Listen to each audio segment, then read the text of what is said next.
Faking abuse. Lawyers for the Archdiocese of Chicago say they uncovered a scheme where a group of men made millions pretending to be victims of a Chicago priest convicted of child sex crimes. The church now wants its money back. CBS News Chicago's Lauren Victory is live in the newsroom with this story. Lauren?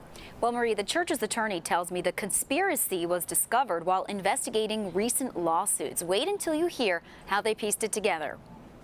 And it is like finding a needle in a haystack. Attorney James Gioli is describing detective work by the Archdiocese of Chicago legal team. They combed through thousands of hours of recorded phone conversations by people suing the church, alleging abuse by disgraced priest Dan McCormack.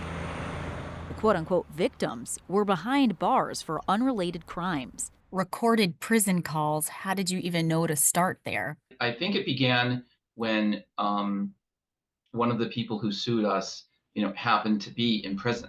Audio from those conversations is outlined in this nearly 40-page counter lawsuit just filed by the Archdiocese.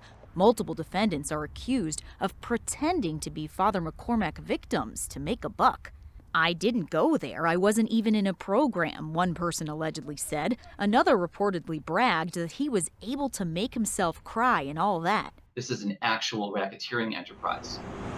A money-making scheme, says Gioli, because he believes cash that some of the defendants made through settlements with the church was then used to recruit people who'd file false claims to get on the money train. They would give them scripts so that they would know what to say. It makes me sad to think that someone would be making a false allegation. That's Melanie Sakota from the Survivors Network of Those Abused by Priests, or SNAP. She stresses that bogus claims of priest sex abuse are rare. It's going to make it harder for those people who were really victimized to come forward. Gioli is adamant the church will seriously investigate any claims of sex abuse. We encourage people to come forward.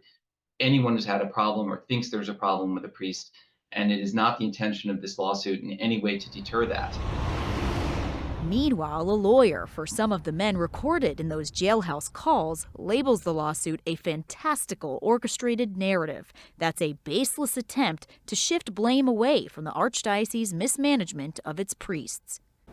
So bottom line is around 7 people claimed they were abused. The Archdiocese says they are lying and that all of this is taking resources away from the real victims. Marie?